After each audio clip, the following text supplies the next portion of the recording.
Bhagavan says in Bhagavad Gita, not even a leaf can fall down without my Leela. You can finish counting the granules of sand, but my incarnations will always go. What is occult? Occult is, in simple language, spiritual powers or supernatural powers that make you superhuman. It's been sold. Yeah, it's been sold, and I know a truly enlightened being will never encourage this. Is black magic much more rampant in India than people think? It was given to counter things. We humans are so greedy, so miserable, we can't see others growing. So there's a very beautiful saying in Upanishad. You can only walk on the spiritual path when there are three things. Who am I, who others are, and who God is. If you have clarity in this, you're walking on the path. If I am getting very angry with someone, I should pray for them. Oh man. And the problem is not with others, the problem is with you because you are getting angry. You see Ganesha, he has a trunk. It stands for the length of the bed. The Ganesha with the trunk right stands that Ganesha will give you spiritual benefits. And the Ganesha has a left trunk, it will give you material benefits. Such details are given, but we don't care basically. Bhavesh Yug, one of our most loved guests from this year, returns with a conversation about Tantra, with a conversation about spiritual growth. I'm going to make this intro as short as possible and tell you that part 2 is just as good, if not better, than part 1 of this conversation. Enjoy the episode.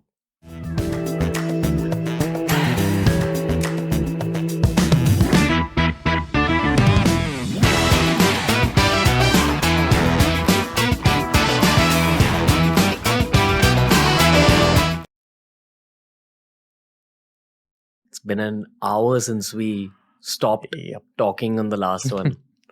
How are you? I am blissful. The question is, how are you?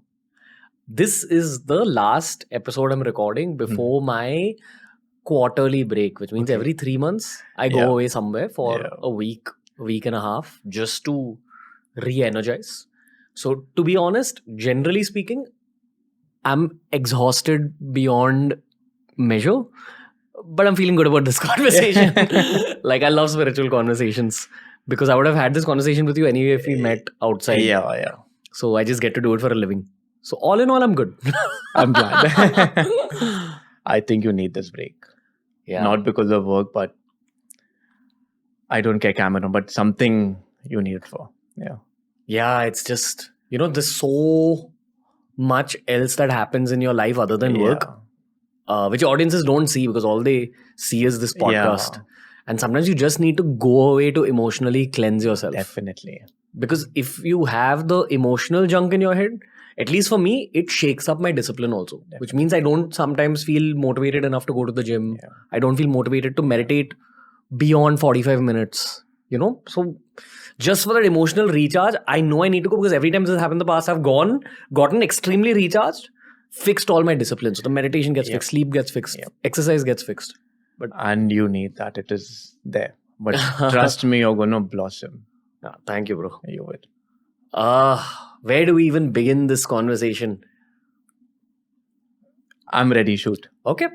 I once met an ISKCON monk called, I think it was Amoglila Prabhu. I can't remember if it was him or someone else. He said something very crazy. He said that so he walked into my house and this was at like 9 at night and I'd finished 2 podcast recordings on that day. So I was tired by that point. And again, it was one of these phases where I just had to keep things recorded because we're releasing 4 a week. Yeah. So he had also traveled and reached my house at 9 p.m. and I asked him, how are you so energetic at this time after having traveled from your ashram, having taken, you've taken flights and reached here. Once I started talking to him, even I felt the energy in myself. Like I felt a rise in energy. Like I'm feeling right now. Yeah. Like I was very low energy outside, but when I'm talking to you, it's a rise of energy. He said that when you are closer to God, it's like putting your hand closer to a flame. Yep. So you feel the heat, but the heat is the energy you're getting from the source. That's how I look at material work anyway. Very true. But if I throw more light on it, the more you let go of your mind, the more you let go of everything, that something will shine. And if that is shining without any blockages, you call it God, you call it Kaal Bhairav, you call it Krishna, you call it anything. The more the mind goes quiet, the more the sun will shine because you are the sun. So detachment? Detachment is a very wrong term, I believe, because whenever I say detachment, that means, Arba, you're coming to the room, I'm really detached, aapse. So I'll be very uncomfortable in the room. I am unattached. That means if R bhai hai, to bhi I'm okay. If R bhai nahi hai, to bhi I'm okay. If you are in that space, that means you're the most powerful person because nothing is affecting you. And if you realize, even that phase of attachment and detachment has an expiry date. As in? That means every relationship has an expiry date. But if you become aware that I know this person I'm going to get attached to, eventually ye bhi expiry date aane wala hai. So you're free already. You live that moment, whatever time has been allotted, and leave it. Why does time get allotted to a particular person anyway? It's all your karma. It's all your karma. And people talk about karma very vaguely, but the entire philosophy is existing on karma. Except for Charvaks, because there are Charvaks who don't believe in anything. I call them the eat, sleep, rave, repeat party. They are materialistic, they enjoy life. But yeah. What's the word? Charvak. Charvak. Charvak. That means it's the materialistic school. They only live for the moment. I think it's a very beautiful, I don't know why people hate it. If you look at that from a spiritual point of view, it has a great teaching of being in the now. But unka kehna ye hai ki bas jo bhi hai abhi hai. I don't believe in any text. I have not seen past. I have not seen present. Why should I worry? But again, when you live with that half-baked knowledge, what is going to come is ego. So very dangerous. But if you look at it from a very different spiritual point of view, all you have is now. To jilo. Do you think there's souls that we meet in our life where it's actually their first human birth? The concept of soul in the Western world is very different. We in our Sanatana Dharma, we call it Atman. I'll give you a very simple example so that we can understand. Electricity hai, it's working. Raw electricity is very dangerous. But when I convert this electricity into, there's one is science and applied science. So this electricity, when it comes in form of light, AC, fridge, or maybe a heater, I can use it. But without that electricity, nothing is working. So that electricity is Atman. It is same for everyone. But our ignorance is making, R bhai alag hai, Bhavesh alag hai, hum sab alag hai. But agar electricity agar uske touch mein aa gaye, so you will realize that everything is one. Which is why they say that in Tantra, when you get truly connected to your own deity that you're worshipping, you start seeing the deity in everyone. That's it. Same logic. That's a very highest form of bhakti. When you have reached the pinnacle of bhakti, that you see the Lord alone himself, no one else. That is the reason the gopis were given such a high esteem. Okay, wait, I'm going to come back to this thought. Yeah, we are jumping into Krishna. No, sure. Yeah, okay. Sure. Like my sentence came from a book of Om Swami that I read. Yeah. It was about the Gayatri Mantra. Yeah. He said that his guru used to greet everyone with a Namo Narayani. Yeah. No, was it Namo Narayani Stuti? Yeah, there's a stotram also on it. I'm going thoda ek step piche. Sure. Hey, what's up, bro? What's happening? In our tradition, it was ingrained, and I'm very sad that our parents don't talk about it. Like, for example, not being rude, but if I ask my mother, oh, mother, hum pair kyun chhu rahe? She will say, because my mother used to do. So I went running to my grandmother because wo karti thi. But logic kya hai, kise pata hi nahi hai. But when you understand the esoterics and the meaning, sabke piche logic hai. We bend to make us realize that God is in everything. When you see Indians have pair laga to achanak aise karega, they say sorry. So when you greet, you talk about Namo Narayan, Har Har Mahadev. Om Namah Shivaya. When you go to Varanasi, people are crazy. Om Namah Shivaya. They don't say, hey, what's up, bro? Or when you go to Rishikesh, Hari Om, Hari Om. To make you realize that every word that you utter is God. But again, there's a beautiful story. One father was dying. There were 3 kids. And the mother was very spiritual. Spiritual, not religious. So she had the knowledge about the self. And the father was, Bhagwan mein kabhi mana hi nahi hai. Unko concept nahi pata tha. Very strange man. That is our generation. Very strange. So in order to inculcate God in the father, she named the middle child as Krishna, for example. So the father's on the dying bed, and then he's saying to the wife, go get the 3 children. So she got first of all Krishna ko and kept in front. So you know what the man is saying? Oh, ye to Bittu ka bada bhai hai. So the mother got very, very upset. Then again she gets the youngest. Oh, ye to sabse chota bhai hai. Matlab sabse chota hai jo Bittu ka hai. Our problem is that we are so much in ignorance. It has been so embedded in ourselves that we forget to call out God's name. Yeah. That is the reason we greet. So that unknowingly also we call out to him. Yeah. And again, every God name is a mantra. If you chant it like Ram. If you know the story how Valmiki became the great Valmiki, you will get goosebumps. Yeah. about this Om Swami thing, Yeah. where he spoke about his guru greeting everyone with a Namo Narayani. Yeah. He said that his own guru was such a big devotee of Devi Ma that he would actually see the figure of a woman Definitely. in everyone first, Yeah. then he'd see light, and then it would turn into the person's Yeah, face. definitely. Like his whole experience of life became Yeah. that visually. And one of the highest sadhanas that will come into Tantra is this. What? When you actually start seeing the deity in everyone. And it's a very beautiful experience. In fact, I don't even want to put it or no, but there's a sadhana where before there's a sadhana, I'm talking about the tamasic sadhana where people talk about sex. So you sit naked completely and you sit in a state where even when you touch the female, you should not get any kind of Arousal. And if that happens, zup, you're fallen down to lower chakra. So what Tantra says is, sorry, I'm coming to that again. Your mind is constantly going up and down the 7 chakras. So at times you're very, very lusty, you're lower chakra mein. At times you're very intellectual, upar aa gaya. At times, you're very emotional and, wo yahan aa gaya. So when you have to do so much sadhana that the prana remains up. That is the goal. So these all habits to... So from a tantric, he'll talk like this. From a bhakti baba, he'll say, oh, God is in everything. From a jnani, he'll say, nothing exists. Everything is Maya. Because I am Satchitanand. वो method अलग है लेकिन meaning same है. Acharya Prashant, Rajarshi Nandi and Bhakti. Amog Leela Prabhu. बस सबके नजरिए अलग है. Either you like hot chocolate, you like coffee or you like beer. पेट भरना जरूरी है, प्याज डालना चाहिए. तो जैसे स्वभाव है वैसा आपका अप्रोच है. So I am a mixture. My guru tells me you're a very funny mixture of Jnani and Tantra together. Yeah, you can be a mix, right? Definitely. But when you talk about a mixture, Ishta Devata is what? One supreme deity is there. You can worship other deities also because even in deities there are rules how to worship. And how do you know who's your Ishta? You will know. जैसे प्यार होगा तो पता चल जाता है ना.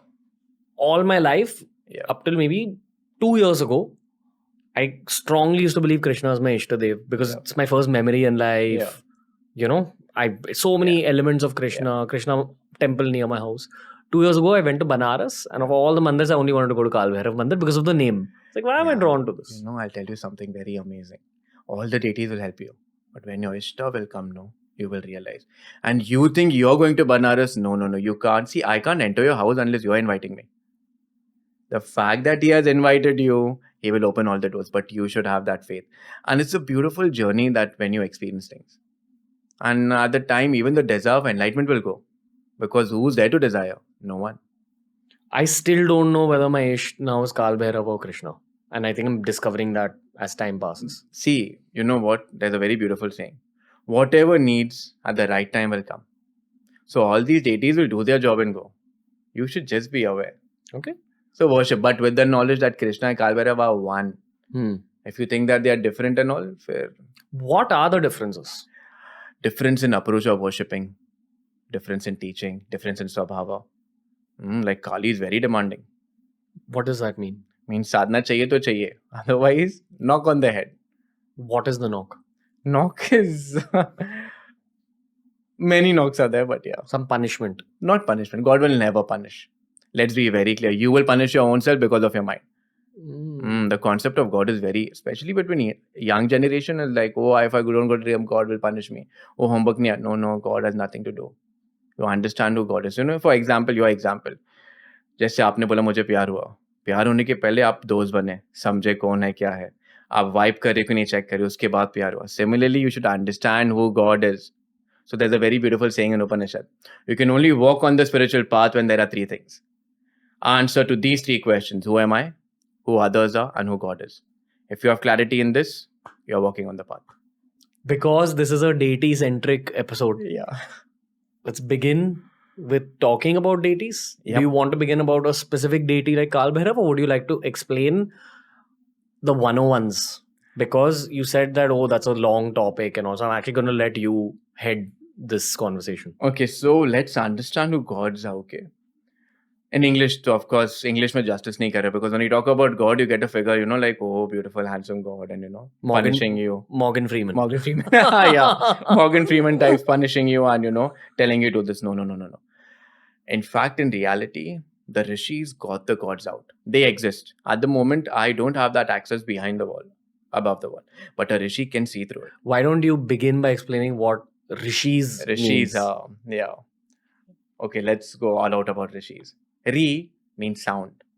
And she means the one who can listen to that sound, Rishi.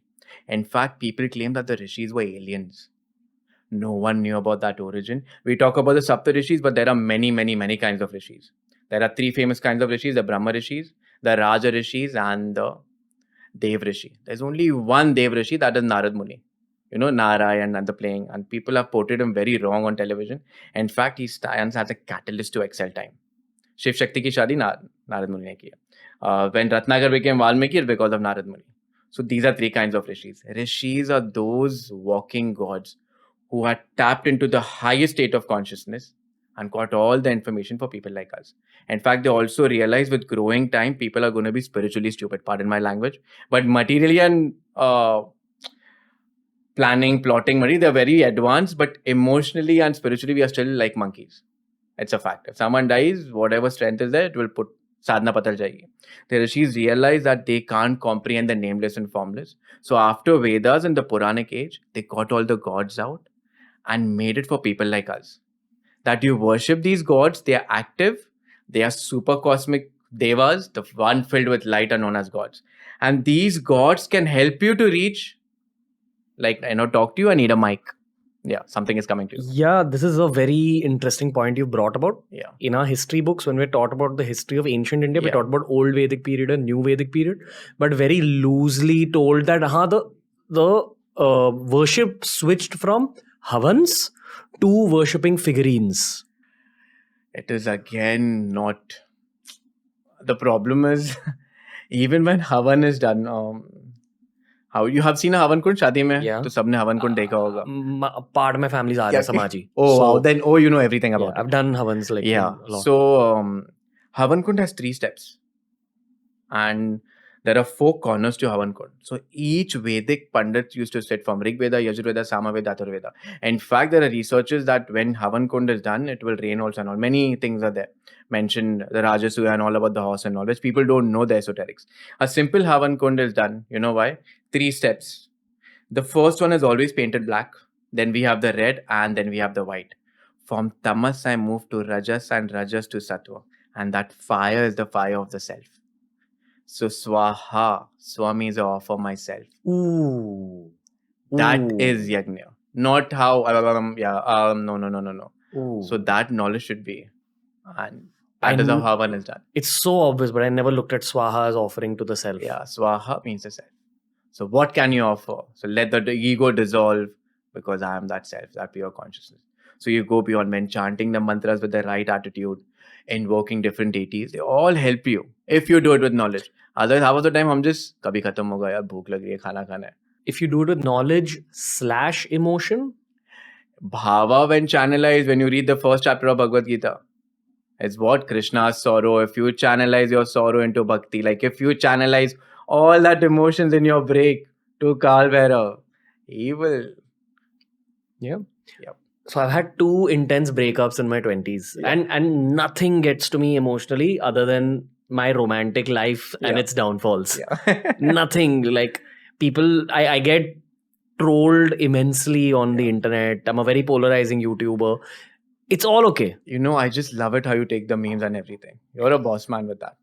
Again, I don't know if I'm taking it or have the capacity to take it because of something else. Yeah. But I genuinely am pretty impermeable to that. I'm not at all impermeable to my emotional life's ups and downs. Yeah. The first breakup, when it had happened, it was way worse than what this recent one was. Yeah.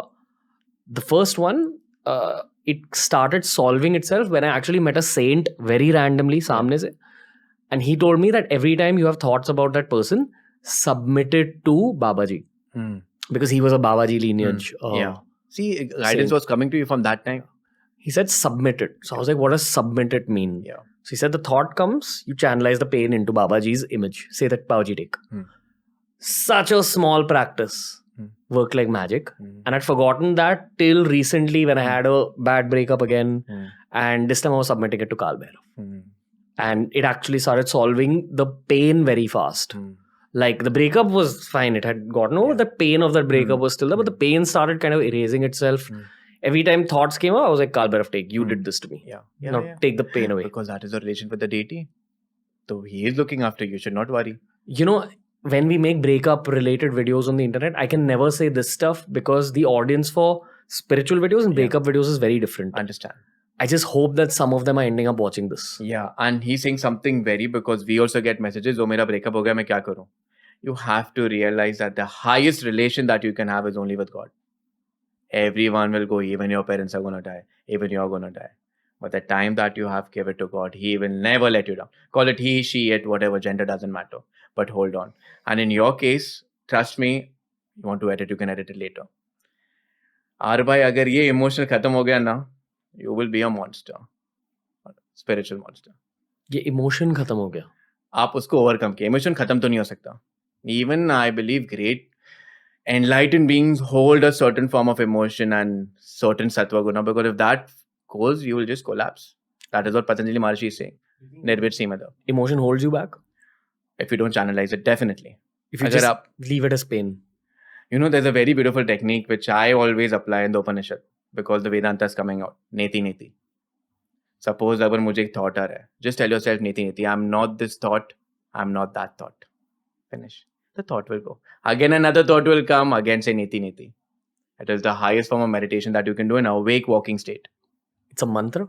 Neti Neti is a mantra also. Neti Neti means I'm not this, I'm not that. Suppose I'm getting very emotional. I'm thinking about my mother, child, father, wife, whatever.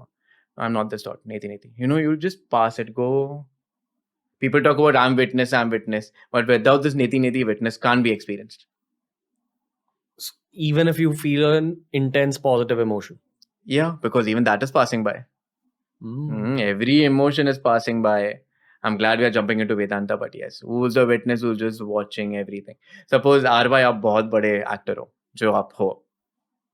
आप movie में काम कर रहे हो, आप मेरा podcast ले रहे हो, और now evening you're going to meet your family. Example, okay? Now you're playing another role altogether. Then when you're with the family playing another role, but inside when you go to sleep, you know you are by.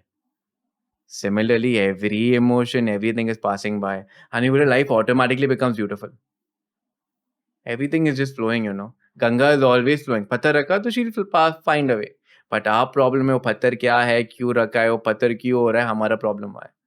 We can't take experiences as experiences. We dwell and sulk in the experience, and that is a blockage. Who is a yogi? There's a very beautiful story in the Upanishad that a shishya, a disciple of a great guru, he takes a guru to a wedding, and the guru is watching everyone, not doing anything, chilled very. हो गया. And the shishya gets very upset. क्या हुआ Guruji, आप कुछ नहीं कर रहे हो, not even having, you're an emotionless man and everything. Then the guru thinks, over smart always. The guru thinks that I will take you now to a smashan. You see, he goes there, he's like, कुछ नहीं, देख रहे. So shishya gets very frustrated. When they come out, the shishya looks in the guru's eyes and say, क्या हुआ? And the guru just says, everything is passing clouds, I am the sky. Like all these emotions will go. What will remain is Satchitanand. So if you hold on to that, you will realize that your every emotion, the Guru has channelized. And we don't channelize. We sulk in the cloud and become the cloud and finish. So it's up to you. And that is your sadhana in awake walking state. Of course, we have to do a sadhana morning, mein, whatever you allotted that you are doing. But who is a yogi? Complete participation, no anticipation, but complete living a life in this duality and enjoying everything as a yogi. That means he'll do everything.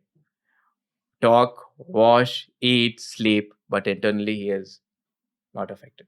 Vairagya. Yeah, Vairagya. No expectations, no duality, but complete participation in the game of life as a yogi. What is Vairagya do? There are many. There are 9 definitions of Vairagya in different texts, but simple Vairagya is when you move into Sattva for normal people like us. Higher state of Vairagya is when you're not even affected by the 3 gunas. I'm sticking to a very basic, but Vairagya in Tantra is different, Vairagya in Patanjali is different, Abhyasa Vairagya in Bhagavad Gita is different, but simple Vairagya is that watch your emotions and take a step back. You know, the fight is not with anyone, it's only with your ego. Always remember, your mind and your ego. If you have conquered that, trust me, yaar bhai, you are bulletproof. You're the master. Okay. I think this is a nice base for the deity conversation. Yeah. Because I think this is more about gods, and I kind of stopped you when you were talking about old Vedic and new Vedic. Yeah. So according to history textbooks, at least, it's roughly at like 1000 BC or so. I think they go to new Vedic. I personally feel it's a lot older than that. There's definitely been two phases, but just history textbooks have got the timelines wrong. See, there are no timelines here. Like if you ask me, when are the Vedas written? No, when are the Puranas written? Now, if you tap yourself into that frequency, Vedas will come to you. Apurusha, we call it. That is, it is not a job of any human. In fact, when we celebrate Guru Purnima, it is the birthday of the great Ved Vyasa. And even he himself claims that he is just a compiler. So knowledge is given from generation to generation in three ways. Sorry, I'm going off board. That is Shravana, Manana, Nididhyasana. Shravana is when you're a great guru, and Shravana, I'm listening. So nowadays, when we listen, we take a book, we take a pen, we start writing. But you know how a disciple listens? Only through his heart. Second is Manana. This is where modern education is lacking. You know what we do for exam? Textbook liya, ye padhna hai, exam dena hai, rato, mug it up and vomit it and we are free. No. In this parampara, Shravana, Manana, contemplate. Question your guru. If you are not convinced, you have other options open also. Even if the guru is not convinced, bye-bye. Contemplate. Now, if you're asking me that, oh, you know what, Bhavesh, I want to go to Gomukh or Kunjapuri. I will tell you, you know what, Kunjapuri is here, your self-experience. And then you have doubt, then we'll talk ahead. That is Shravana, Manana. Nididhyasana is whatever you have gained, practically applied in your day-to-day life. That they are not talking in education. And it goes beyond because knowledge was given. Even when Shiva and Dakshinamurti gave knowledge to his disciples, it was given. How will we ask for timeline? So, you know, your relation between your deity and the disciple or the sadhak is beyond family, beyond friends.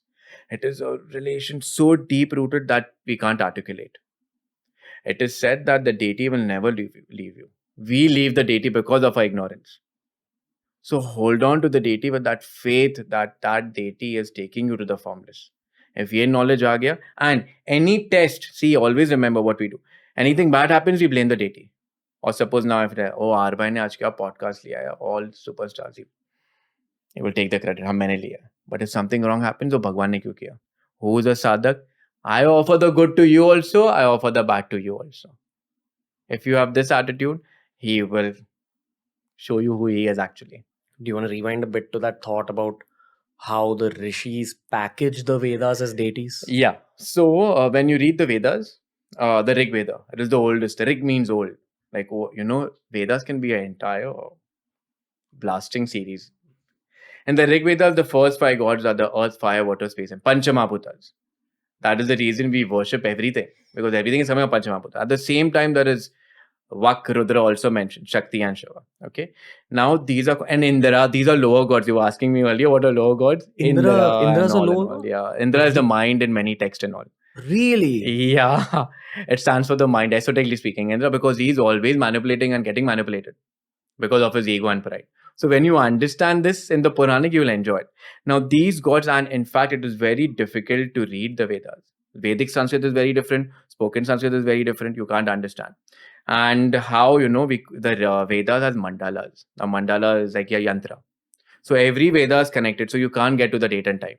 In fact, there is something known as the Purusha Sukta. It talks about what happened before Earth was created. All metaphysical aspects. Who am I? What is this world? What is this reality? And I have seen many people chanting it from YouTube and reading it, but they don't know the meaning behind it. What is it called? Purusha Sukta. So this is like about the Big Bang? Before then Big Bang. In fact, Vedanta accepts Big Bang. Something very interesting. We are jumping into science. Again, that's another thing. You know, Vedanta says that there is a substance called Apas, they call it in English. Its material and its existence are still not being clarified or known. And from that, existence has happened. And that blasted. So that is the Big Bang theory. But in the, like from Brahma came a male and a female. That is atoms, molecules and protons. But when we talk about it, people say, kuch bhi baat kar raha hai. But the more sadhana you do, the more knowledge will come to you. So what existed before the Big Bang? Again, we are thinking in space and time. Are you space and time? For this podcast, I'm not. then yes. Okay. See, that is the reason, no, after talking Tantra, it's very difficult to talk about Vedanta because the Vedantic crowd is very, very different. And it is also a very subtle line of being fooled or walking on the path. Vedanta is like, a baby monkey holding the mother. Like, have you seen Rishikesh when you come? There are monkeys, langur jumping and the langur is holding. Gir gaya to khatam. You're all on your own. Because you claim everything is Maya, Maya, Maya, Maya. But how Bhakti Tantra is, have you seen kittens? Mother kitten holding? She'll lift you and drop you. When that you surrender to the deity. But in Vedanta, you're all on your own. So different techniques, different approach. Okay. Do you think about space? Like Antariksh space? I think space is... Ganga is called, Ganga is called... it is a Milky Way beyond Milky Way. The Rishis have glorified Ganga. And even in the Puranic you read, they have gone beyond space. Which is what? Which is an experience that you can't comprehend in words. Realms? Realms are very low. Like the lokas we call it, upar and niche. And there are spaces beyond. There are chakras beyond. But remember the fruit? That is the senior again. Can't describe it in words. Can't describe it in words. In fact, again describing, I'm just an instrument, so I don't know anything. Okay. If you had a chance to actually take one of those rockets that, takes you on a space ride or takes you to the moon and back, would you? I think if I get a chance, I will just sit and go with it. That is the highest space. Why? Because once that is known, everything is known. As in? Means, what you fear is the unknown. But imagine that the unknown is known to you, then all is known to you. And that is a yogi. He may never know how to cook, he may never know how to make, but he knows what? He knows life. Okay. And that is the highest. The most complex instrument is a human body. Nothing beyond that. All the ideas are coming from where? From here. All the experiences are from here. Imagine you have decoded this, mastered this, become a perfect instrument. That's it. Are you into astrology? Depending on what you're talking. Are you talking Vedic? Are you talking modern? Vedic.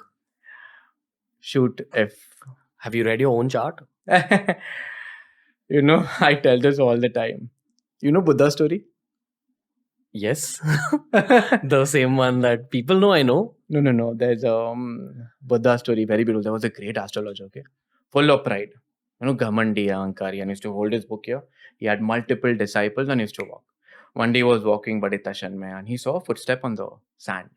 And he came into a panic. He said, who's this man? This man can never touch his feet on the ground. He is meant for golden chariots, bungalows, mansion. He told his disciple, look after this man. Dundo mujhe batao. He also started looking. And there he encounters a man sitting cross-legged under a tree. Of course, it was the great Buddha. He went running. Of course, Buddha was in that state of consciousness. He went running to Buddha and he told, no, my charts, so-called astrological charts can never say no. You don't know this is right. Buddha was listening. At the end, when Buddha started talking, he said, my spiritual intensity was so beyond and my thirst. I went beyond all the planets. So when you have anugraha, no graha can touch you. My guru used to say this. That means when you have the blessing of a great divine enlightened being, you go beyond the planets also. And their effects. So you can erase your whole chart. That is human birth. What? Human birth is to work on the karma. Like to erase the whole chart. Once you erase the whole chart, what is left? You're a god walking on earth. You're an enlightened being. But the question is, can you? Okay. You know how we spoke about all these sadhanas in the last podcast? Yep. Now say if you find your guru early on in life and you're very disciplined, you pass all your tests in one human lifetime, say you find it at around the age of 30. So from 30 to 70, 40 years of your life, you're practicing a lot. Do you have the potential to become greater than at least the lower deities? Definitely. In fact, the deities are jealous. The deities wait for human body because only in human birth moksha can be experienced. Again, we are touching into another very sensitive podcast, which is beautiful. Yeah. So the human body, mind. There are stories now. Brahma living in his 51st year, according to Kalpa and all. So time is even for gods, but in the human body is the potential to go beyond space and time. And that is that experience of that Brahman, the highest. Every single listener right now has the potential to go beyond at least the lower deities if they align themselves and Of if course. circumstances meet them. Of course, that is what human body is given and birth is given. But we get so deluded in Maya that we forget the main goal of life. In fact, if your mind is very strong, nothing can touch you. And how will the mind become strong? Only through sadhana. What is mind strong? Emotional free, stress free, relaxed. And at one point of time, even the sadhana will dissolve, because who's doing sadhana? Again, there is duality. Okay. Wow, I never thought Indra. And which other gods did you name? The Indra. You said they're lower deities. Indra, lower gods. There are many, many gods. But remember that no matter how gods are operating, you should be aware that everything comes from the same source. Okay. Are there mantras specifically for Indra? There are many mantras for every god. And you invoke the lower deities through those mantras? For example, Arbhai, aap hi dekhoge na. That is a mantra calling a yantra. Why would someone call Indra the god? Indra esoterically stands for many, many, many. I'm just giving a small aspect of Indra. And the lower gods, higher gods. There are many, many gods. So there's a loka which comes somewhere here. These are lower gods. Higher gods are here. So our goal is to reach here. But why is Ganpati the lowest then? No, Ganpati was a very lower god in the beginning. Ganapati is the lord of all ganas. He was a lower god. He used to manage all ganas of Shiv. You know, the Puranic stories are so beautiful. I wish that modern generation could understand what the Rishis have given. Okay. But Ganpati is also worshipped as removing of all blockages, giving you knowledge. And that also happens when you worship him rightly. In fact, you see Ganesha, he has a trunk. It stands for the breath, the length of the breath. The Ganesha with the trunk right stands that Ganesha will give you spiritual benefits. When the Ganesha has a left trunk, it will give you material benefits. So such details are given, but we don't care basically, because we are so self-absorbed in our ego. Okay. Back to Indra. Yes. Why do people then summon Indra? For material benefits? Indra is imagine Indra is just a term. Let's name Indra for a lower deity. Example. Or let's name Bhavesh or Tom or anyone as a lower deity. Okay. We worship lower deities just to satisfy material desires. Our sexual desires, our emotional desires. And in return, there's an exchange of how karma works. Could you explain that exchange a little? They demand things in return. And most importantly, they suck away your spiritual life. There's a story, very interesting. This is, if people understand this, they understand how lower deities work. This man met a great guru. And the guru gave him a long process to reach enlightenment. And we humans want shortcut. Abhi kya bhi? Coffee bhi Insta coffee, Instagram everything Insta. He, doing his sadhana, got hold of a lower deity. Sadhana mein, how people do black magic and all. Pakad liya deity ko and then started praying. Now when he met the deity had a problem. Ask. He was asking for house. He got the house. Next, ask. Car, ask. So deity was asking. That deity or being or whatever. Deity means a wrong term, sorry. Not a deity, but entities. Let's call it entity. That entity was started asking. Now you have a wife, now you want another wife, you want a car, another car, asking. He was dying because whatever desires were getting satisfied, another day, and later he came into panic. He went running to his guru and he realized that the long path is the best path because experience comes. So he went, Guru, I completely surrender to you. You know what the guru said? Ask him only for one thing. He heard everything from the guru. He went to the deity and he told the deity, build a pole from earth till the highest loka. So the deity manifest kiya jaldi. Then he said that non-stop oil should be pouring on the pole. Then the deity did. And third, he said, now it's your duty to climb from top to bottom. He went free completely. That is the reason you need a guru, because the guru has gone through everything. There is no shortcut for enlightenment. So he released that being from the karma. Esoteric is, this is all karma. Entanglement. What was that being's past? The entity? Yeah. Now we are jumping into another territory. There are many dimensions that we go through when we die. Garud Purana, and many texts have made it very clear. It is a cooling period, it is a being period. Depending upon the quality of life that you're leading now, will also determine your death and your next life. So it could have been a human with bad It could have choices. been a human, it could have been an entity, it could have been a soul, how we talk in modern language, which I don't use it. But yeah, but again, everything is temporary. Your goal in life should be realize that this soul, this entity, this God is coming from one source. And my goal is to reach there. That should be the goal of that is moksha actually. Okay. Coming back to this whole Indra conversation. Yeah. Kamdev is the love god. Yes. Is it a lower deity? Yeah, see, these Puranic stories have meaning. Kamdev stands for lust. And even when Shiva punished him, he was again given a higher state of evolution. So Kamdev stands for lust. But if you fall in the category of unconditional love, then what is Kamdev? Who is a yogi? Bhagavad Gita says, a man who learns to see everything equally. An elephant, a dog eater, and a Brahmin all has one. If you love everyone equally and you see everyone equally, no Kamdev or no Indra can touch you. Okay. But in that state, you won't need anyone. How do you and me know that Kaal Bhairav is a higher deity? Every deity can become a higher deity when you understand how to worship the deity. Including the lower deities. How do you your worship? Intention matters. Light, electricity, depend how I use it. So when it says, listen, I will satisfy your wishes, all you have to wish for spiritual growth, nothing else. Yeah. So we know few people who are into this, and all people go to him and they hold entities and they get the work done. And in return, sacrifices are given and everything is given. But in that, they don't realize that they suck away the life because everything is transactional. Now you're doing it with an agenda to help someone, but you also want some material benefits are satisfied, everything. But then karma will not leave you. This is like jinns in Islam. Jinns, yeah. Same logic. Many logic in jinns, in Hinduism, and everything. That is there. In the Disney film Aladdin, Yeah. like how they rub the lamp and the genie comes out, it's the same logic. Same logic. In the Disney film, they've not shown the trade-off for asking for those wishes. Yeah. There is a trade-off. There is. They suck away your spiritual life. You're binded to karma.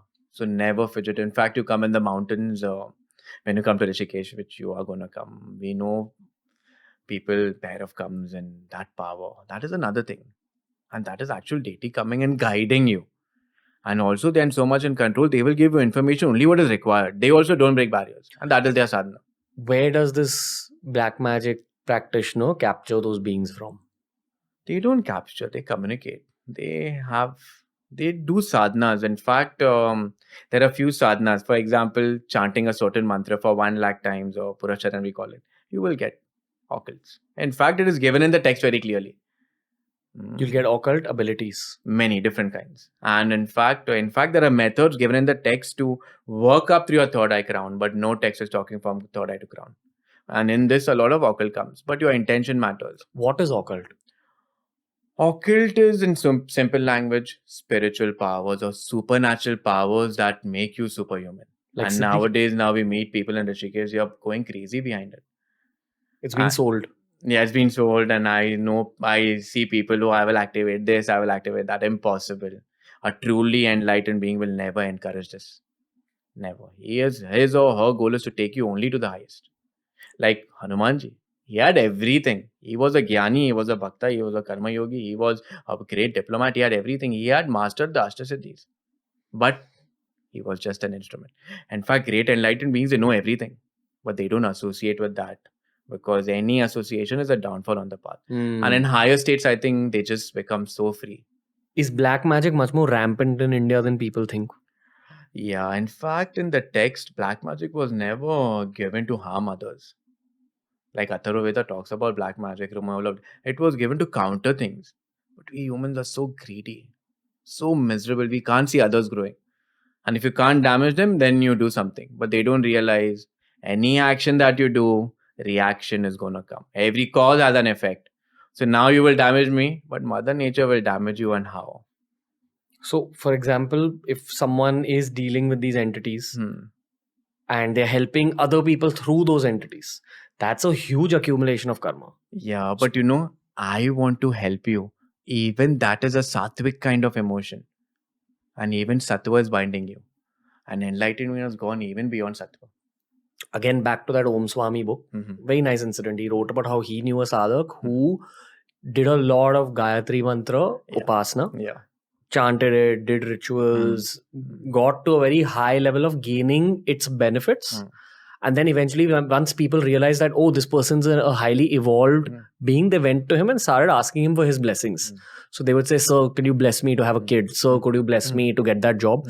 And he would say, I hope you get the kid. I hope you get the job. So Om Swami said that he observed that this guy who was radiant, glowing, spiritually powerful, after a 5 to 10 year time span of him doing this, when he met him again, this guy was withered away. His glow had gone. He had aged a lot. Because when you're holding that kind of spiritual power, if you bless people with specifics, it's a huge leak of your power. Yes. But if you just tell people, listen, I hope that whatever God wishes for you happens. That is an instrument. So that is the reason when we do puja, Loka Samasta Sukhana Bhavati, pray for the world. Every puja that we do, every sadhana we do is for everyone. That is the reason I encourage everyone, don't get entangled in anything. MYOB, mind your own business, do your sadhana. You will get what you deserve. Nothing more, nothing less. That is the law of nature. BYOB. Bring your own blessings. Okay. Love podcasting. Yeah, I'm loving your energy. What is podcasting for you? It's, can an instrument have anything to desire? It is meant to happen.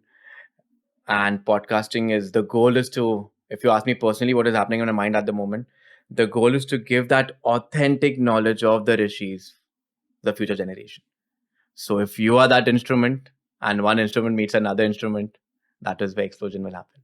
That is the goal. The goal is not for anything else. I was running away from the goal, but my guru said one day this is going to happen. But if I say mine is that, oh, aar bhai ke saath baituga, photo khichuga. No. It is just that knowledge should go, because Bharat is such a powerful place. I also feel the deities are willing this at this stage of the human story. Definitely. You know, Bhagwan says in Bhagavad Gita, not even a leaf can fall down without my Leela. And there's a question where he's been asked that, how many incarnations do you have? And Bhagwan says very politely, you can finish counting the granules of sand, but my incarnations will always go on. So, and an instrument meeting another instrument, and the goal being to evolve, that is the highest gift that we can give as a human. That is what is happening within me right now. My goal has turned into spreading healing. Yeah. Through the show. Yep. Figured that that's my purpose. Single sentence purpose, and then everything else is like kind of eventually linked to that single sentence. You know, the beauty is the fact that you're doing it and you're claiming that that is my goal, not expecting that, you know, your name getting attached, you're blossoming.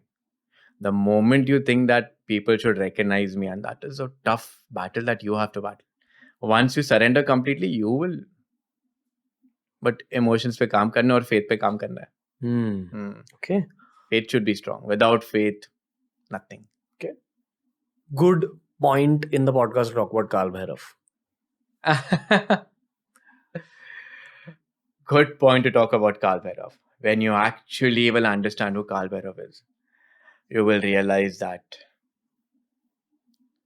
you are the most, how to put it in words? I can literally just fail him. But you're talking about space and time, you will go beyond it. Let's put it in simple language. In fact, there are so many aspects of Kaal Bhairav. You might be knowing 64 forms, 8 deities, and beautiful. But actual Kaal Bhairav is unconditional love. So we look at him at a furious form. That furious form is his ego. Like people look at Kali as, you know, ugly, dirty. But she is Divine Mother. So Kaal Bhairav is Divine Father. When you build that connection, that ugliness will turn into some blissful experiences. That is Kaal Bhairav. Is it a fast acting deity? Yeah, aggressive. All Shiv Rupas are aggressive. You have jumped into a category where all aggressive. That is the reason, you know, when you meet people now who is worshipping Krishna, who is worshipping Kali, they also behave that we pick up. I feel more aggressive since my Kaal Bhairav stuff has increased. Like I do some mantras and all that, but whenever you are stuck, if you don't know where life is going, just pray, guide me. I assure you, help will come. It will come in 2 days, it will come in 3 days, it will come in another person, it will come in something. You have to pick up those subtle. Okay. So when you're picking up, like they are constantly, ye Wi-Fi ke oozing out towers. Signals are given by deities all the time. If you're receptive, subtle, how will you, when the mind goes quiet, you'll pick up. Once you pick up, automatically doors will start opening. At the same time, when the doors are blocking, understand that they are blocking it. Don't let your ego come in that, oh, मुझे तोड़ना है, ये करना है. No, it's a bad sign because that deity knows more than you. He knows everything. All you have to do is surrender your ego. So when you're stuck. Have you seen Interstellar? Yes. You know, Matthew McConaughey in the climax, he sees his daughter's past and he's trying to tell his daughter through the future that don't do this, don't do this. This is going to be the wrong move. Yes. That's kind of version of what the deity is trying to do. Definitely. Like constantly guiding you. And at the same time, you can't switch into deities all the time. Because, there's a way to cook Maggie. There's a way to cook coffee. Beer, boil the water, whatever. There's a way to make the paratha. Oh, way again a technique. And sub deities ka alag technique hai because every deity has a personality. That we have to understand. And after a while, when you evolve on the path, you will realize that the deity never existed. Because the deity is within you. That is a very high form of bhakti. The deity was a instrument to get you to the state where you are today. So once the job of the instrument is done, you have become the instrument. You've become that manifestation that God designed, for lack of better words. And then you become God. You are God. Because you think, oh, God is there. God is within you. That is the reason in Sanskrit, we have different words. Bhakti Bhava, Prema Bhava, Vatsala Bhava. But the love for God is known as Bhakti, highest.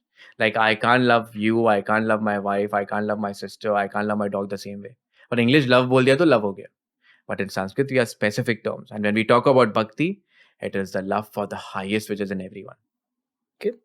Without talking to me today, if I rewind you back to this morning, the moment you met me, could you tell there's some Kaal Bhairav stuff going on? Yeah, without meeting you, when I saw you and when we were shaking hands, there was a beautiful tingling. But specifically Kaal Bhairav? Yeah, sadhaks, they vibe together.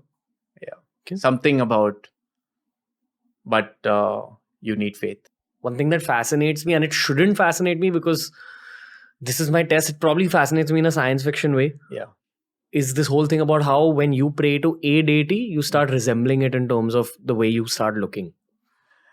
I have a lot of actor and model friends, and when I tell them this, it's a very looks and cosmetics oriented industry. They all get very fascinated. And their first intent is, oh, then who should I be praying to? Krishna, because he was beautiful. So I'm like, wait, that's not the point. And then I realize it's the deities trying to tell me this. Yeah. It's not the point. This is something very, very subtle that people don't understand.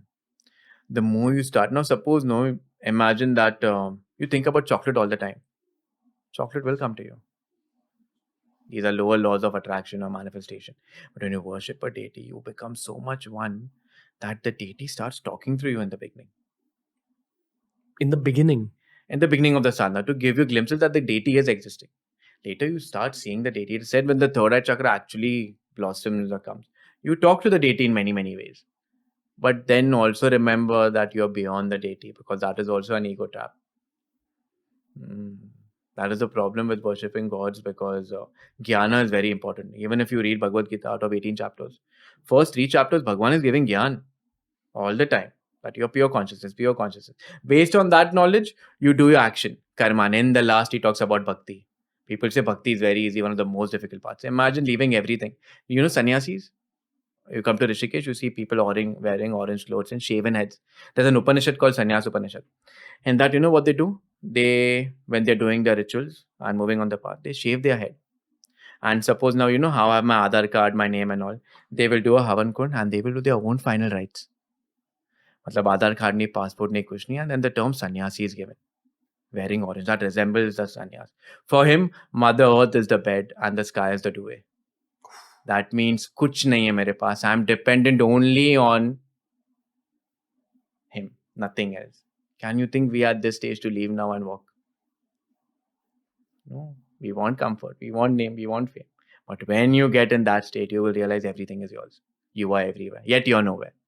That is a sannyasi. What's life like in Rishikesh? We are running away from Rishikesh. It's getting polluted. It's getting crowded. But even in this drama, that energy is still there. And great saints have meditated, and it's a very powerful space. You know what is holding Rishikesh together is Ma Ganga. She's the arteries and veins of Bharat. So it's beautiful. I love these spiritual hotspots all over India, and I've Yeah. been to a few. Yeah. The one thing maybe that I dislike about these places is it becomes the hub for a lot of escapists Yes. who are not actually chasing spiritual growth. They're just running away from their tumultuous life. I am glad you're getting this out, because while talking about sannyasis, I wanted to say this, but I thought it would be rude. You know, in Rishikesh, there are people wearing orange clothes and begging. That is not a yogi. A yogi will never beg. A yogi will stand up for everything, because he is a warrior. So just by wearing orange clothes, something very beautiful. Just by having long matted hair and wearing orange clothes, one doesn't become a yogi. A person becomes a yogi through dharma. That is what people are running away from. So yes, that is the problem that is happening nowadays. And nowadays, I see many people coming to Rishikesh and they don't want to go because that comfort zone, that bubble burst nahi karna hai. They want to be in they want to run away. That is not a yogi. A yogi will go through everything, face, because that experience is required to evolve. And every experience has a teaching. What are they usually running away from? Family problems, money problems, running away from life. And again, they get indulged in more negativity. Sorry, now I'm getting a little personal. Why do you keep your hair long? There's some meaning behind There this. are many, many reasons to it. Your hair holds a very powerful energy. And you know, your hair is very special, just like your DNA and your nails and your everything. And they hold energy. That is the reason, you know, they have chotis long and all. So one day my guru said, don't cut your hair. I was running away from it. I wanted to shave my head and just be. Two aspects. Either grow your hair, don't cut it, or the shave it. Because hair holds a lot of energy. And when you do sadhana, it becomes like receptors. Ooh. Taking energy, yeah. The more you cut your hair, the more you drain out energy. Good question, because many people ask this and I don't answer, but yo. Take that, school teachers. And hair is very unique. It can be used for evolution at the same time for black magic. So, As in if someone gets your hair. yeah, if someone gets your hair, your nail, and your undergarment, that is a cloth that is touching your skin, they can do wonders. That is the reason in that dharma, no, mother bolti thi bahar nahi sukana kapde ya nakhun jama ke rakhna, because any fragment of hair, nail, garment, a lot can happen. Coming back to deities. I am on it. What should people be knowing about Krishna worship? This is something I've not touched upon in the podcast for a long time. Yeah. We used to do a lot of Krishna-oriented episodes, and we went into Shaivism. I want to know about this whole tantric side of praying to Krishna. You know, Krishna was a living avatar. And he was... People say that, oh, a myth hai, myth hai. No. He was existing, and Avatara is a person living. Like when we talk about Sri Ram was a human. You might be knowing that Sri Ram was a human like us, got enlightened at the age of 16. So till 16, he went through human emotions. And after 16, when he met his guru, he went into a state. Like, who was his guru? Vishwamitra and, of course, Vashisht Muni. They both, and they helped him, and Vashisht Muni was his main. And he had so much power that he could control, and he realized that he's an avatar of Vishnu and everything. And you know how he left his body, and again how he killed with the arrow, and again how Krishna Bhagwan also left his body at the same time. They're connected. But when we talk about Krishna Bhagwan, he was the master of situations, never a victim. He was an avatara, living, breathing with us. And he had mastered all the arts of sadhana. So there are few texts which talks about Shakti Krishna sadhana, which is very, very esoterically beautiful. Because if you realize that they all are one. And in that sadhana, like my guru is the greatest, I believe she is Krishna Bhagwan herself. And her knowledge is getting me to bhakti. Because Krishna Bhagwan will teach you what bhakti is. And it's very sad that people don't read the Gita the way it is. How should you read the Gita? Honestly, That's because a very there are beautiful question. classes, there are so many different authors.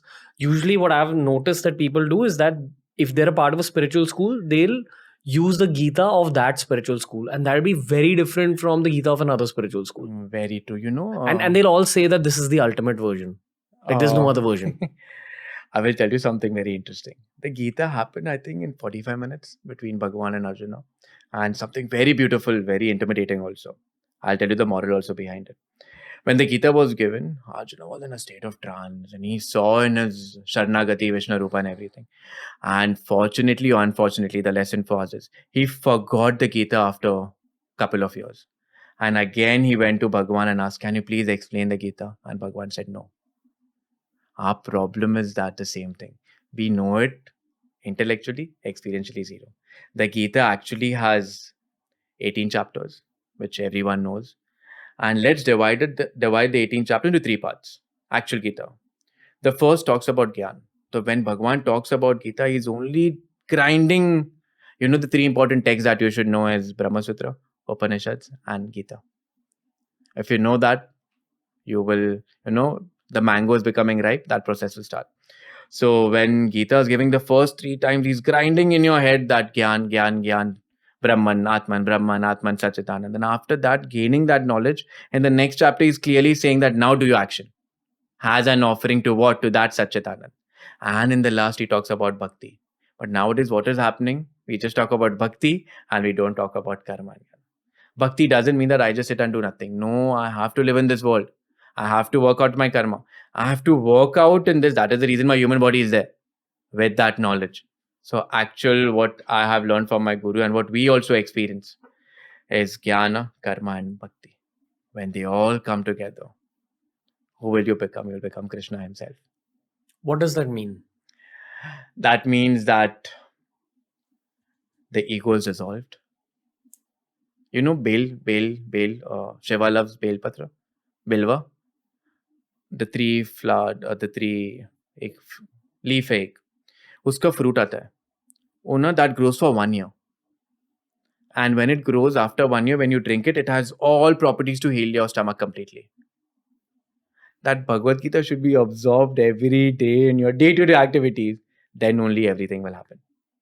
When you read just pages, nothing is going to happen. Do you need a teacher again to teach you the Bhagavad Gita? You do. Yeah, you do. Because what is happening, I know few friends who have written many, many books. Now suppose R bhai ne book likhi hai, mujhe bhi likhna hai. I will read his book and I will add my own understanding. Yeah. Jab tak wo wahan jayega, dilute ho jayega. Yeah, I think that's why a lot of people are moving away from books related to Hinduism. Yes. Because there's a lot of self added within those models, and they're actually moving towards podcasts. Yeah. Because this is a very raw discussion. Yeah. So even the lies can kind of be seen by the audiences. Definitely. And the problem is when an enlightened being writes, I don't know how to put it or not, they write in a state of trance. Yeah. They don't even know what they're writing. And then it comes out. That knowledge that is an enlightened being, an instrument. Want to name some books like that? My guru has written lots of books. There are many, many books, but I would personally recommend that whenever you read a book, please go to the root source. That is what Maharishi Patanjali also says. If you don't know where life is going, go to the root, get the text out, read. Don't read by, Patanjali Yoga Sutra by R. Bhai, Patanjali Yoga Sutra by Bhavesh. No.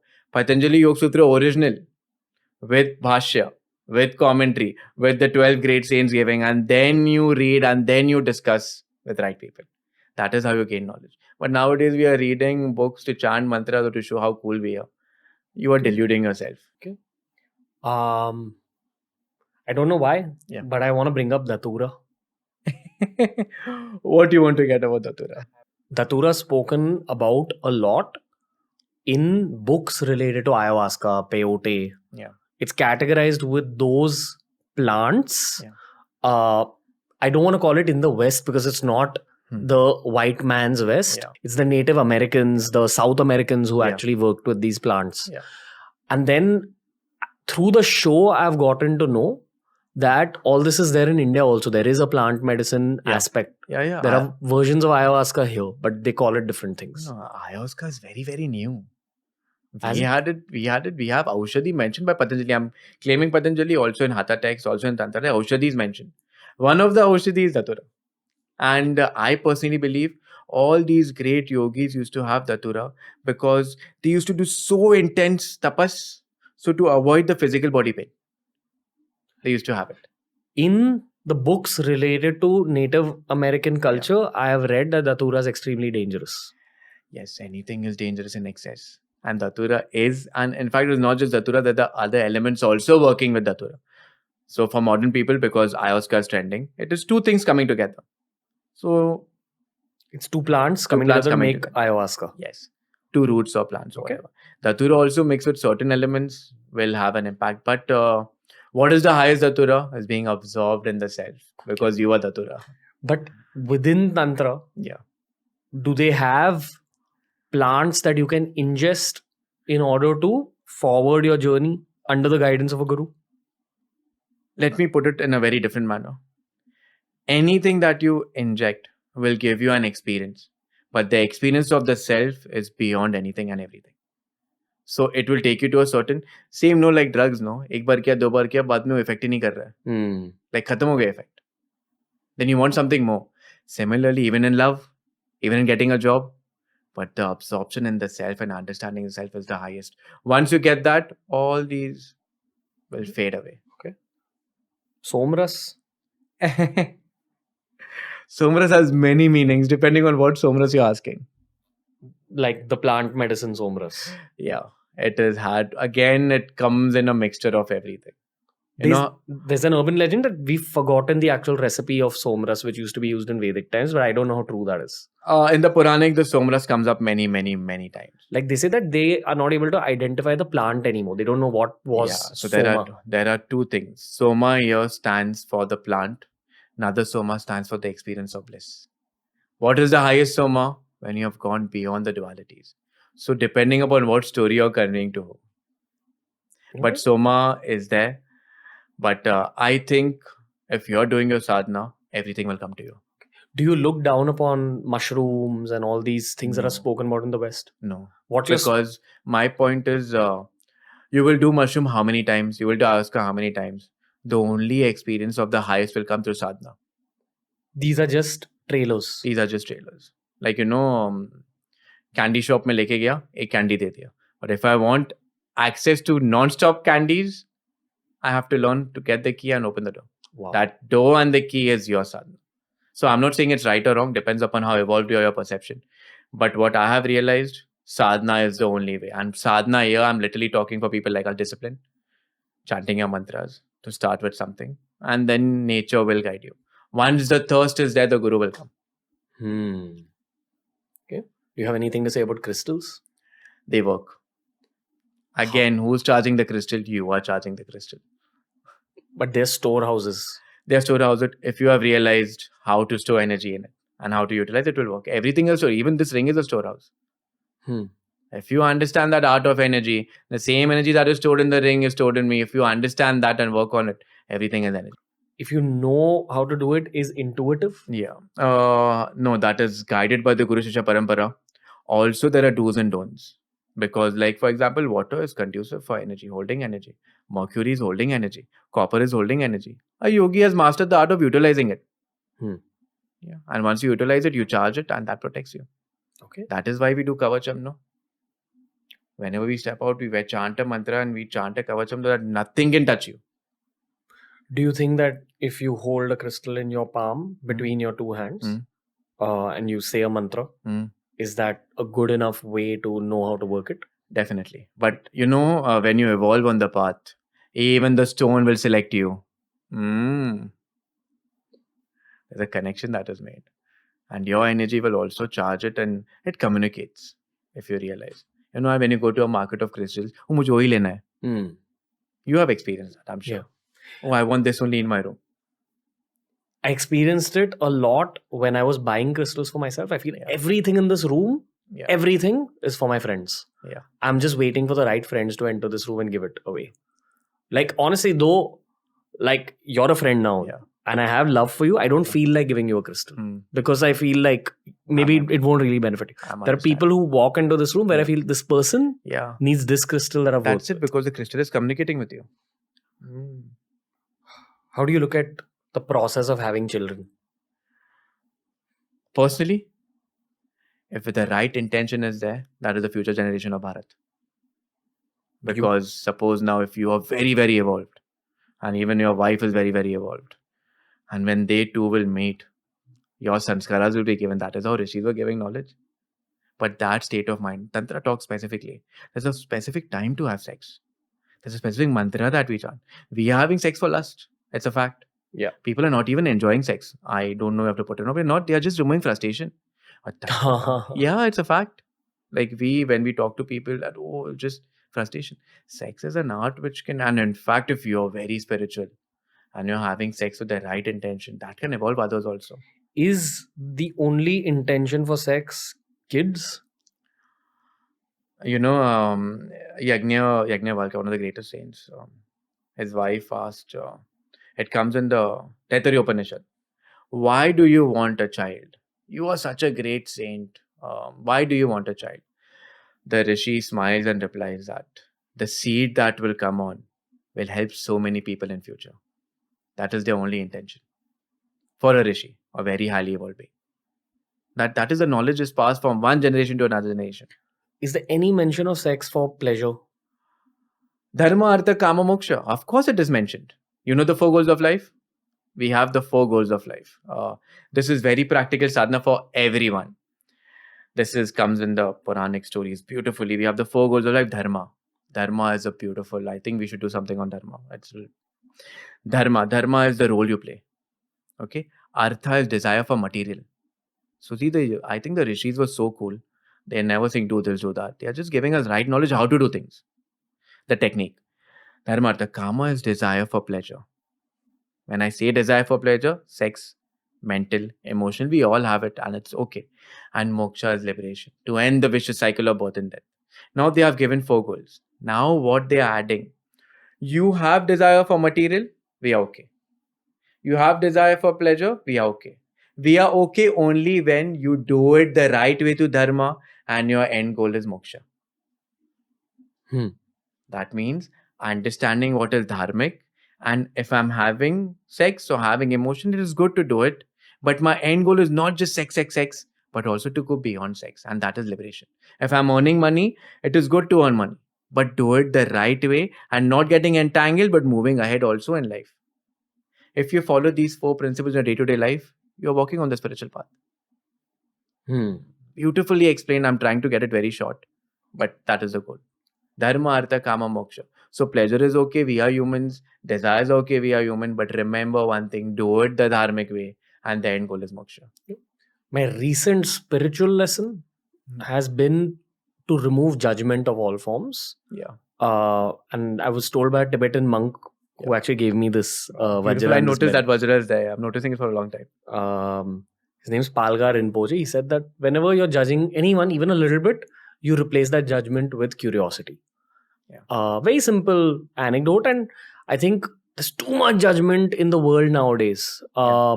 Judgment is basically you thinking that someone else is below you in some manner. Yeah. Okay, so that's why when I'm going to say what I'm about to say right now, there's a part of me that feels bad because maybe I'm judging these people. But there is definitely an element inside my heart that feels bad about how much sex is sold on Instagram in the modern day. In so many ways. Like people are just selling sex as a commodity. Like, and I mean, I don't want to elaborate more because this is a dangerous territory. Like very people will really take it the wrong way. Which is why I'm not explaining this. But Instagram has so much sex wrapped within it in multiple forms. On a personal level, I've started muting a lot of accounts. Like there's only like some accounts I follow because of this angle that your Instagram feed heavily dictates your thoughts. 100% accepted. Why is sex also on a rise so much when talk about deities, talk about spiritualism is also on a rise? Is it the two energies like battling each other? You know what? Sex is an easy way out. And you know why? Because every individual is seeking for attention. The easiest way to gain attention is sex or trying to claim that you're something or whatnot. On the other hand, what I believe is The highest joy that people think is sex. That is a misconception. But on the other hand, chanting, talking about deities, killing the ego, losing identity, people don't want to step out of the comfort zone. They don't want the long path. No one wants this, and it happens only to few. That is the reason I'm saying the path of spiritual evolution requires two important things: determination and discipline. And also judgment. Judgment is something very important. The moment I've judged you, I've fallen 10 steps down on my path.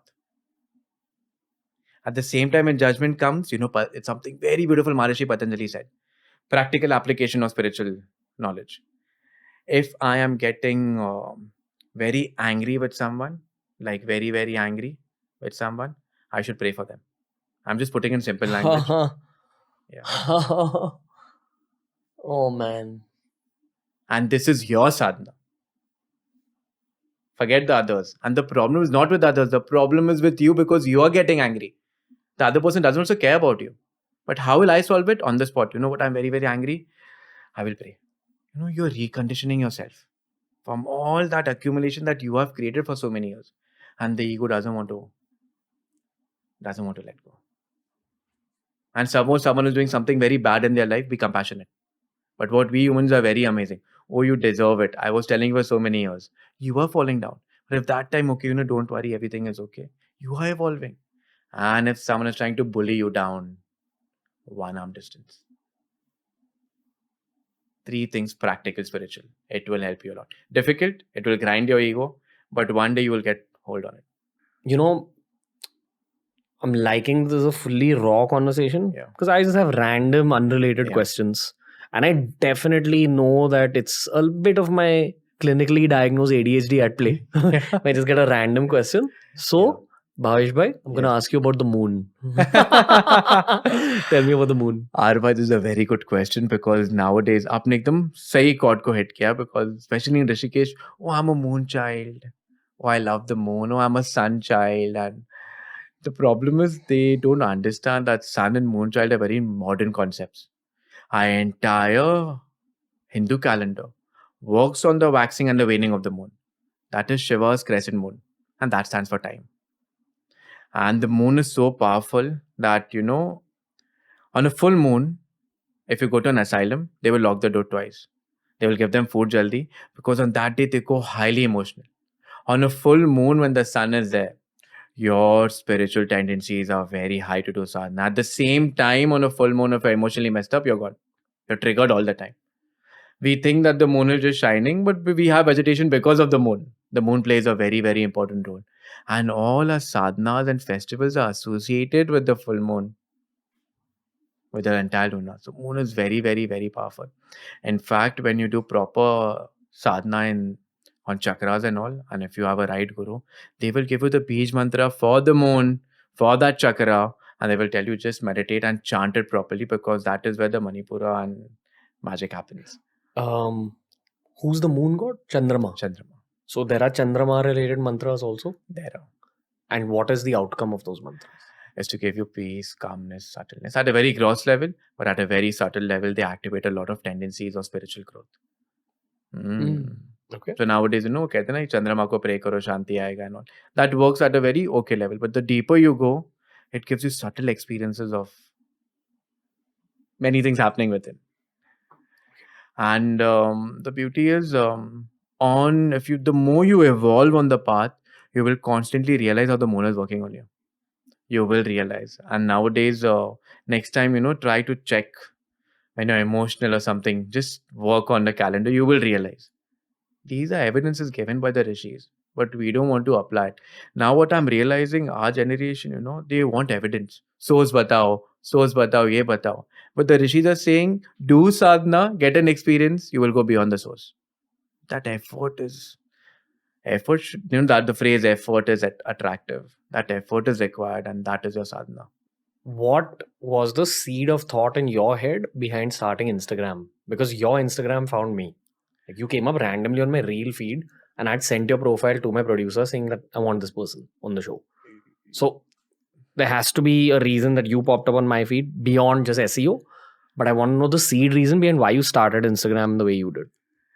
We were teaching. I was living under my guru, and that is where I met my family that is sitting here. And when we were teaching, no, my guru had the knowledge was there. It was from past sanskars or whatever. And when we started teaching, the knowledge used to come. Like, yeah, people used to ask me, "Kahan se padha raha hai? Kahan se padha raha hai?" I was like, it is his gift. And one day we realized that let's do it as an offering. We had no intention of Instagram. I was pushed by both of them to start Instagram. And they said, Bhavesh, you talk and you won't believe it. All our Instagram shots are one take. It's also insanely gripping, dude.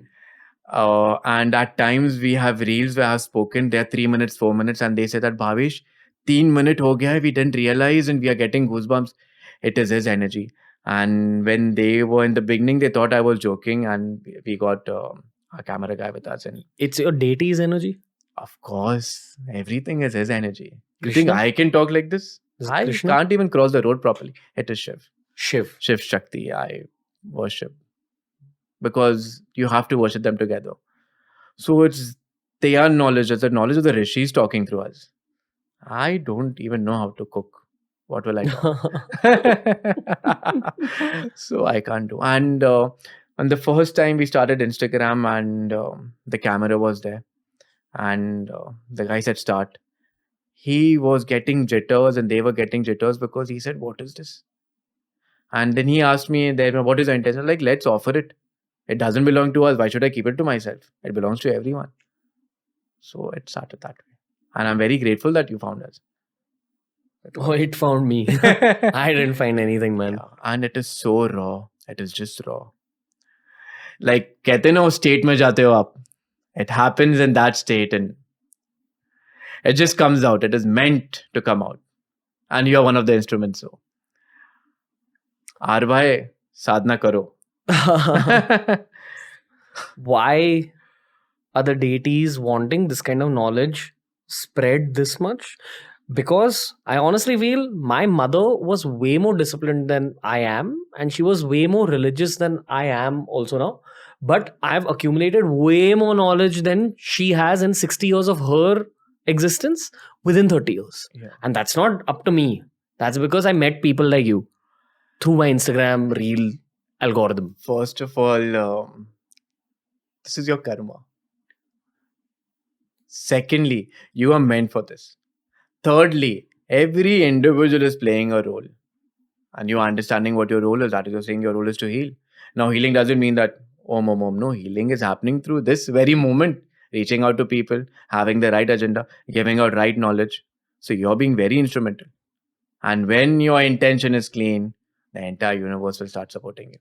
That is the reason this is happening. But if the ego rises, battle is on. Have you heard of the word light worker? Yes. Do you want to talk about it? In what concept? They say there are 144,000 souls on the planet right now who are working towards the same cause. Mm-hmm. Many of them don't even know that they're working towards that cause. Very true. This is what I'm asking you truly. In this whole last segment, I've not asked you much about me. I'm trying to ask you about what the deity's intentions are. Because I'll tell you, for example, 2 years ago in November, I went to that Kaal Bhairav temple in Banaras. Mm-hmm. I hadn't even heard of Kaal Bhairav before that. 1 year, right after that, around the same time on Kaal Bhairav Jayanti, Rajarshi Nandi gave me my first podcast. I met him and meeting him was a big shift. Yeah. Okay, and here we are again talking about Kaal Bhairav. But why did it happen 1 year apart, etc.? And again, I've realized that even your thoughts are not your own. Of course. That's what I've realized through talking to people like yourself and Rajarshi Nandi. There is something going on in the world of the deities and the Rishis that we don't know about, or there is something that's going to happen in our realm in the physical world for which they're preparing us. Or it's both. Please understand, your karma plays a very, very important role. You have done certain sadhana, and that sadhana is coming into blossom now. You are meant for this. You can't run away. Even if you run away, you'll be pulled into such circumstances where you meet people and you do this. Like podcasting? No, giving knowledge. Podcasting is a small aspect. You call it podcast. We watch it from the screen. We say that, genuine knowledge is coming. That is your role to give out. Secondly, a deity's role is to take you to the highest. So the grinding is happening. And the deities also role, of course, the rishis. They operate the deities. The Saptarishis are still active. The Saptarishis were the first to give the knowledge of the Great Bear constellation. Imagine they were sitting in a trance and all that. People also say that they have come from another dimension, which is a fact. Now, later, people are talking about it. Even the deities are operating in multiple dimensions. And your relation with your deity, you think Kaal Bhairav is this birth?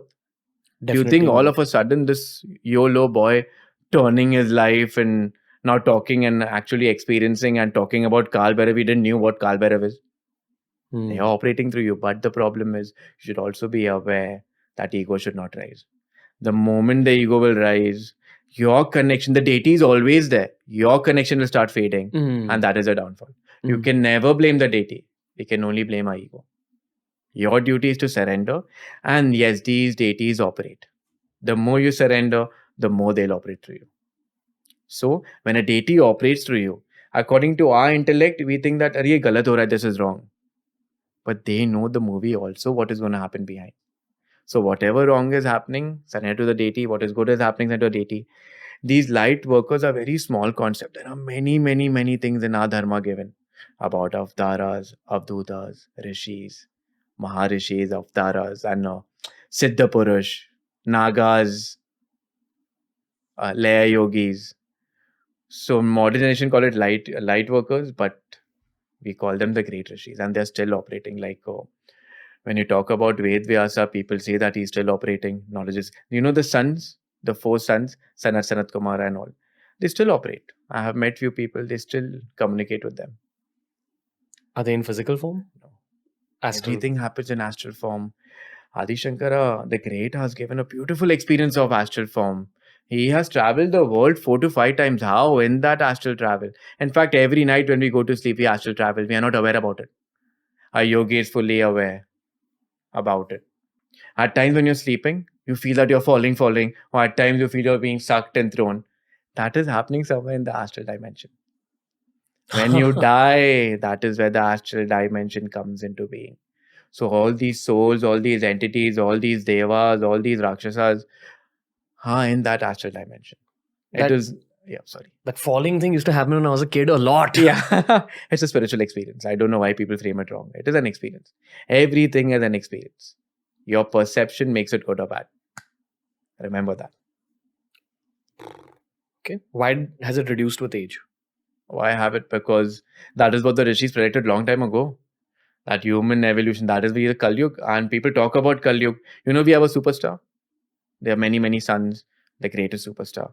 Kal Yuga is when our galaxy is far away from the superstar. Oh, you mean what our sun also revolves around? Yeah. Okay. The superstar, the great star. There are 7 suns and the great super sun.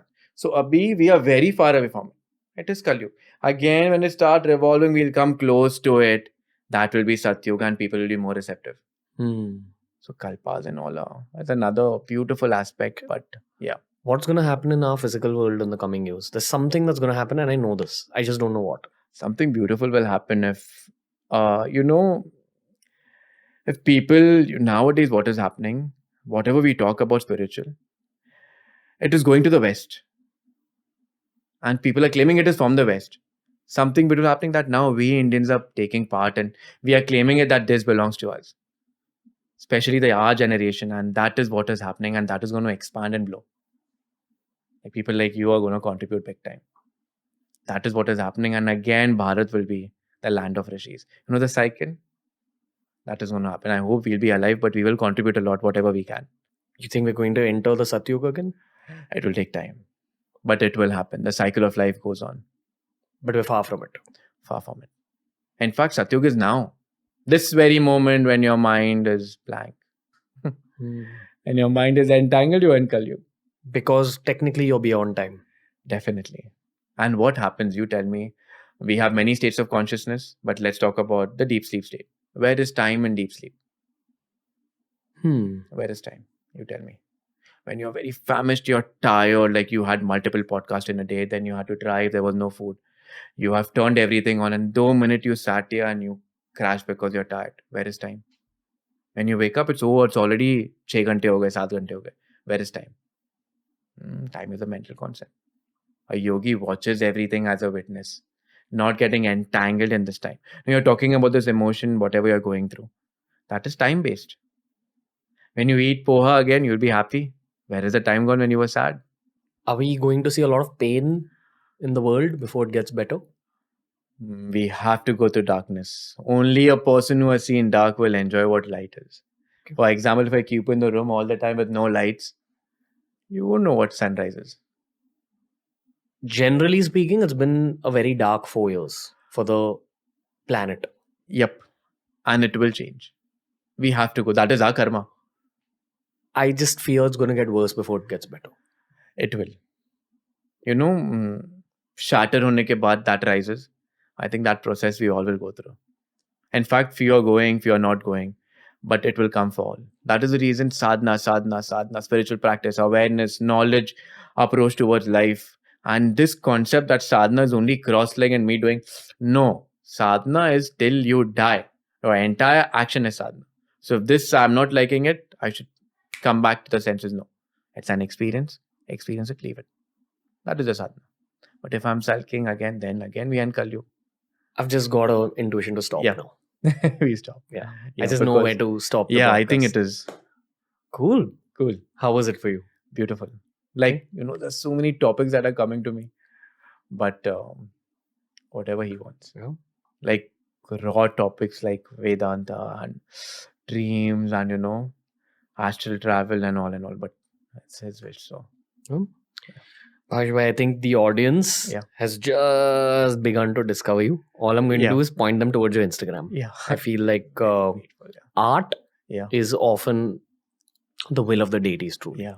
I think, more than this podcast, I think that Kaal Bhairav and Shiv emotion is there. Very honest. Something. But faith. Remember. I think that is a nice reminder for the audience as well. Yeah, faith. That specifically for you. Understood. Yeah. I have been asking Kaal Bhairav to give me certain answers recently. Yeah. I know he's already given me some answers through you. Yeah. There's more questions I have from the outside, which we can't share with the audience. See you guys. Enjoy. Bhavesh Bhai will be back. All right. Thank you. Thank you, bro. Thank you so much. That was the episode with Bhavesh Bhai. He has been one of my favorite guests to talk to this year. Spoke to me a lot after the episode as well. Let's just say that meeting him was a very important life event for me. And there's even more in him that he unleashed once the camera stopped rolling. Bhavesh Bhai is going to be back in Bombay very soon, I'm sure. He's going to be back on TRS very soon. So please tell me what you'd like for me and him to speak about the next time that Bhavesh Bhai is around. Lots of love. Keep supporting TRS.